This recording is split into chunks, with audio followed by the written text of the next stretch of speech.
वराह पुराण है चतुर्शत अध्याय भुवन कोश का वर्णन। भगवान वराह कहते हैं, वसुंधरे, भगवान रुद्र पुराण पुरुष एवं शाश्वत देवता, यज्ञ स्वरूप, अविनाशी, विश्वमय, अज, शंभु, त्रिनेत्र एवं शूलपाणि है। उन सनातन प्रभु से संपूर्ण ऋषियों ने पुनः प्रश्न किया। ऋषिगण बोले, देवेश्वर, आप हम संपूर्ण देवताओं में श्रेष्ठ हैं, अतः हम आपसे एक प्रश्न पूछ रहे हैं, इसे आप बताने की कृपा करें। उमापते, पृथ्वी का प्रमाण, पर्वतों की स्थिति और उनका विस्तार क्या है? देवेश्वर, कृपया इसका वर्णन करें। भगवान रुद्र कहते हैं, धर्म का पूर्ण ज्ञान रखने वाले महाभाग ऋषियों, समस्त पुराणों में भूलोक को ही चर्चा की जाती है। वह लोक पृथ्वी तल पर है।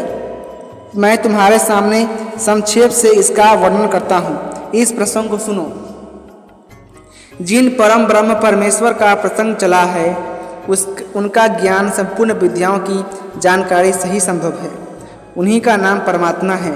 उनमें पाप का लेश मात्र भी नहीं है। वे परमाणु जैसा सूक्ष्म तथा अचिंत्य रूप भी धारण कर लेते हैं। उन्हीं संपूर्ण लोकों में व्याप्त रहने वाले पीताम्बरधारी का नाम नारायण है। पृथ्वी उन्हीं के वक्ष स्थल पर टिकी है। वे दीर्घ, ह्रस्व, कृश, लोहित आदि गुणों से रहित तथा समस्त प्रपंच से परे हैं। बहुत पहले से ही उनका यह रूप है। उनका स्वरूप केवल ज्ञान का विषय है। सृष्टि के आदि में उन प्रभु में सत्व, रज और तम के निर्माण करने की इच्छा हुई, अतः उन्होंने जल की सृष्टि करके योग निद्रा की सहायता से उसमें शयन किया। फिर उनकी नाभि पर एक कमल उगाया। तब उस कमल पर, जो संपूर्ण वेदों एवं ज्ञान के भंडार, अचिंत्य स्वरूप, अत्यंत शक्तिशाली तथा प्रजाओं के रक्षक कहे जाते हैं, वे ब्रह्मा प्रकट हुए। उन्होंने सनक, सनंदन, सनातन और सनत कुमार प्रभृति धर्मज्ञानी पुत्रों को सर्वप्रथम उत्पन्न किया और फिर स्वयंभू मनु, मरीचि आदि मुनियों तथा दक्ष आदि प्रजापतियों की सृष्टि की। भगवान दक्ष द्वारा सृष्ट स्वयंभू मनु से इस भूमंडल का विशेष विस्तार हुआ। उन महाभाग मनु महाराज के भी 2 पुत्र हुए, जिनके नाम क्रमशः प्रियव्रत और उत्तानपाद थे। प्रियव्रत से 10 पुत्रों की उत्पत्ति हुई। वे थे आग्नेध्र, अग्निबाहु, मेध, मेधादिति, ध्रुव, ज्योतिष्मान, द्युतिमान, हव्य, बपुष्मान और सवन। उन प्रियव्रत ने अपने 7 पुत्रों के लिए पृथ्वी के 7 द्वीपों के 7 भाग बनाकर उनके रहने की व्यवस्था कर दी। उस समय महाभाग प्रियव्रत की आज्ञा से आग्नेध्र जम्बूद्वीप के मेधातिथि की, शाक द्वीप के ज्योतिष्मान, कंज द्वीप के द्युतिमान, साल्म द्वीप के हव्य, गोमेद्वीप के बपुष्मान, प्लक्ष द्वीप के तथा सवन, पुष्कर द्वीप के शासक हुए। पुष्कर द्वीप के शासक सवन से 2 पुत्रों का जन्म हुआ।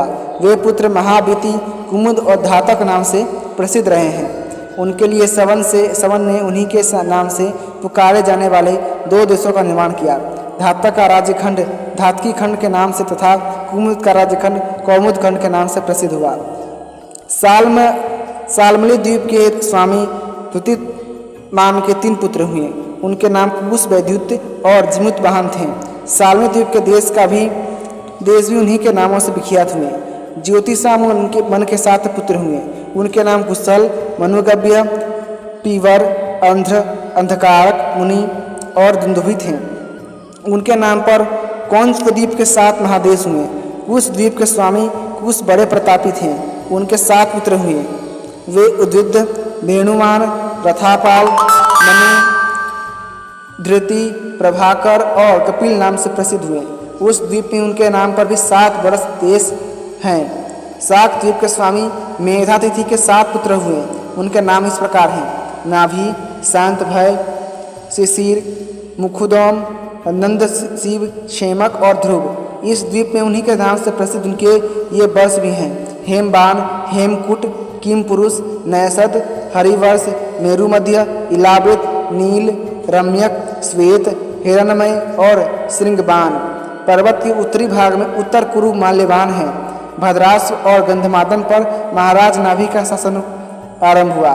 केतुमाल वर्ष पर भी उन्हीं का शासन हुआ। इसी प्रकार स्वयंभू मनवंतर में भूमंडल की व्यवस्था हुई है। प्रत्येक कल्प के आरंभ में प्रधान मनुओं द्वारा भूमंडल के विभाजन एवं पालन का ऐसा ही प्रबंध होता आया है।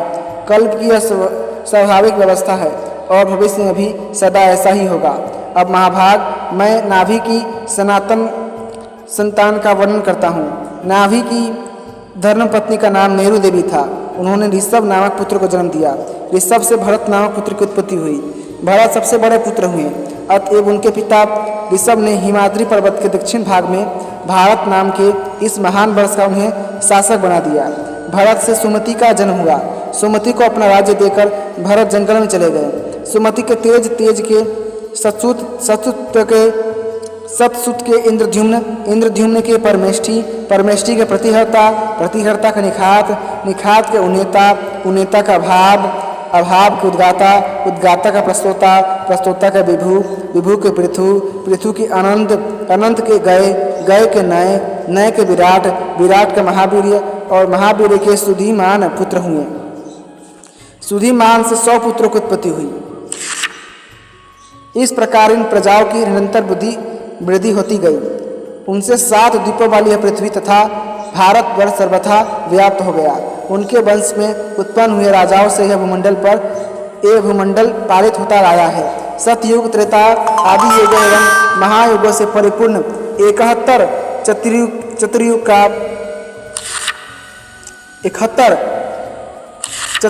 का एक मनवंतर कहा जाता है। भुवन के प्रसंग में मैंने यह स्वयंभू मनवंतर की बात कही।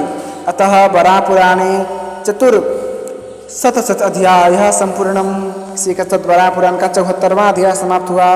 यदि आपको वराह पुराण की कथाएं पसंद आती हैं तो कृपा करके वीडियो को लाइक करें, चैनल को सब्सक्राइब करें और अपने दोस्तों के साथ जरूर शेयर कीजिएगा। धन्यवाद। जय श्रीमन नारायण।